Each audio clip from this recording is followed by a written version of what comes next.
What is going on, guys? Welcome back to a brand new review video, and today we are going over what happened in the first ever Collision. AEW Collision went on last night. If you didn't miss it, I'm sure they'll probably show like a recap or on Dynamite, so don't miss Dynamite. CM Punk will probably return to Dynamite too, but I'm not really sure. It hasn't really been announced. But yeah, we started off the show with the returning CM Punk. He come out. We're using his old Elite because I don't have two AEWs.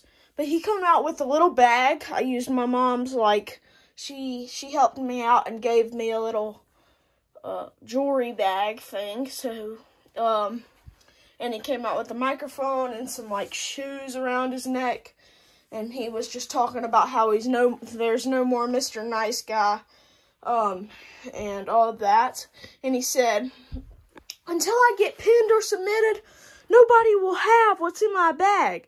Because, you know, he never got submitted for his AEW World Championship. So I put the AEW World Championship in there, you know. So that's pretty cool that there's, you know, two AEW World Champions and all. And he was like, nobody can fill my shoes in this company.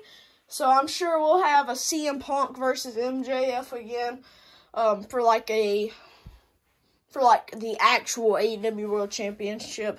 Because, you know, he was AEW World Champion before Kenny Omega and the Bucks came along. He mentioned the Bucks. He didn't say the Young Bucks, but he said other people like the Bucks in this company.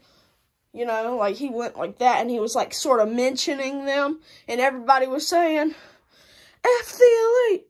F the Elite, you know, but at the same time, the crowd was also chanting, F CM Punk, F CM Punk. Whenever they debuted back at Full Gear, the crowd was chanting F CM Punk, but whenever CM Punk returns, they're chanting, F the Elite. So it's like, make up your mind, people, you know, so, but yeah, it was just CM Punk returning, talking before his match, and then it was Wardlow, video talking about his TNT Championship reign. In this match, okay, overall tonight, I know it's not good to gamble, but I bet my mama $2 for every match on the winning, and at the outcome, I bet on every single one of them, and I only lost $2. There was about 5 matches, I think, and at the end, I got $8 out of it, so it's pretty cool. She still has to pay me, but, yeah. We started off with Wardlow versus Luchasaurus for the TNT Championship.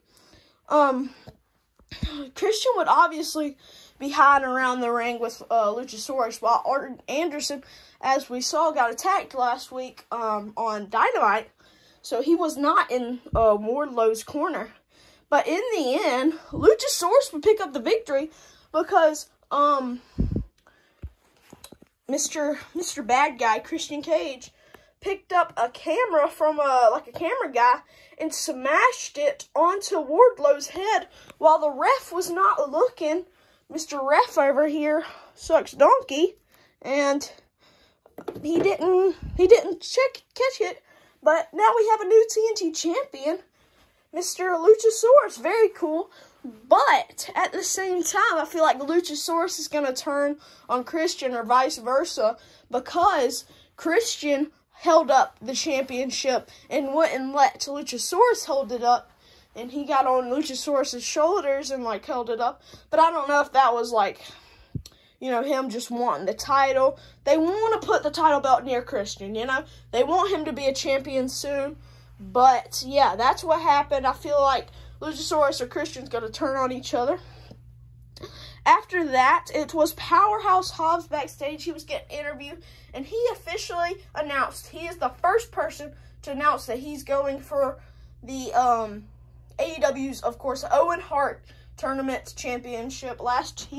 And then we'll get into it later. But yeah, we'll get into what happened next.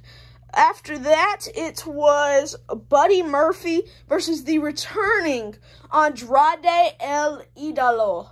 They had a great spot in this match where, I think it was Andrade, he was standing on, like, this part right here, and he jumped, and it looked like, and then he, like, swung his body, and made Buddy Murphy crash into the announcer's part.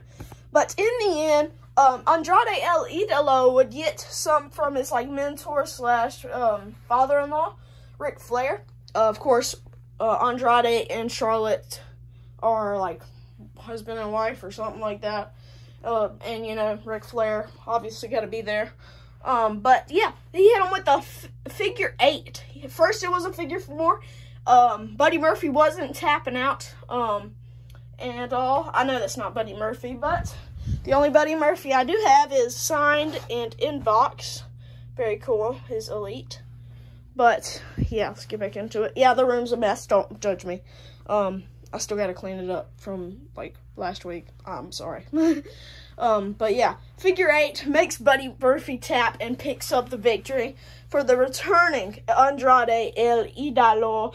And then the lights go out as Buddy Murphy and Andrade are about to shake hands.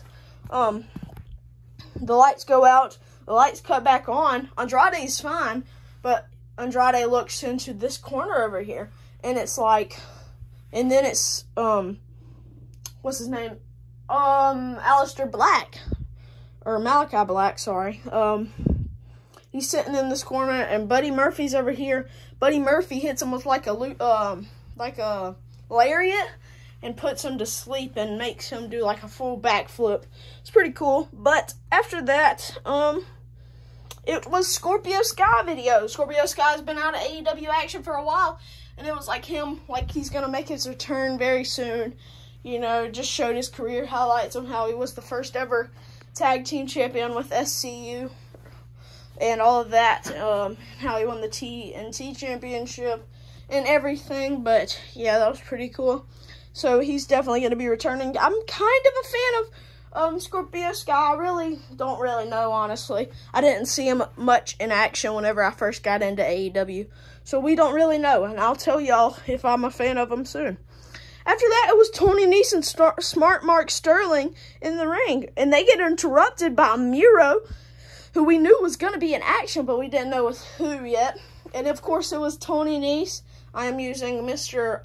Brian Myers of the Major Pod as Tony Nese, because I don't really have a Tony Nese action figure. I don't even know if they've made a Tony Nese action figure. But in the end, Wardlow would do that move. I forgot what it was called. And pick up the victory and made the submission machine happen right there. I should have looked up that because I really don't know. But yeah, Miro picks up his returning match. Very cool on the first ever Collision. After that, it was the women's tag team match. It was Toni Storm, the AEW Women's World Champion, and Ruby Soho of the Outcasts versus Sky Blue and Willow. Sky Blue, obviously a native of, what's it called? Chicago? Yeah, I think it's Chicago. I don't really know. But in the end, Sky Blue would, well, let's get into it.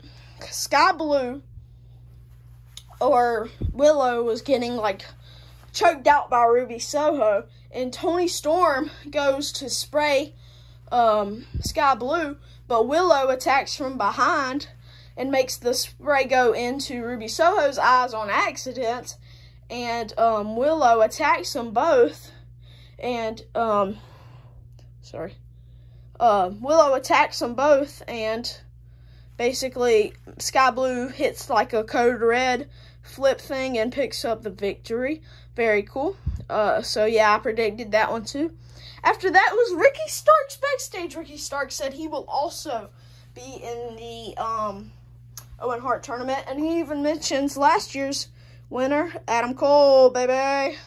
I wish Adam Cole would be in it. It'd be cool to see him double, but I know it's going to be somebody new. I hope it's somebody new. You know, that'd be very cool if Ricky Starks won it, or Powerhouse Hobbs. I don't really care. Anybody who I like's fine with me. After that, it was the Acclaimed in the ring with Tony Schiavone. And during their rap, I'll give it to you, they talked about President Trump and how he was hiding the documents and all that. But yeah. They were, Daddy, whatever you want to call him, Billy Gunn, was in the middle of a ring, and he was talking, and he was like, he tells everybody that the trios titles are still in the picture, and they still want to give Billy one more title shot, you know? And then it was the main event, the match we were all waiting for. CM Punk and FTR versus Samoa Joe. Freaking score versus Samoa Joe. Swerve. Wait, I'm so stupid, Lord. Samoa Joe versus the Bullet Club of Juice Robinson and Switchblade Jay White. Thank the Lord I got it. But in the end, FTR would hit a Shatter Machine, and then CM Punk would hit the GTS, or the Go to Sleep, to pick up the victory, and then they'd get on the ropes and celebrate, but everything. But yeah, CM Punk still has the title apparently, so thank the Lord. Thank you guys all for watching the first ever Collision review. I'm sure there will be more to come. I don't know if it's going to be every week or every other week or whenever I just want to post it. But yeah, thank you guys so much for watching this video, and I hope you had an amazing day. And be sure to see me next time. TJ Figs out.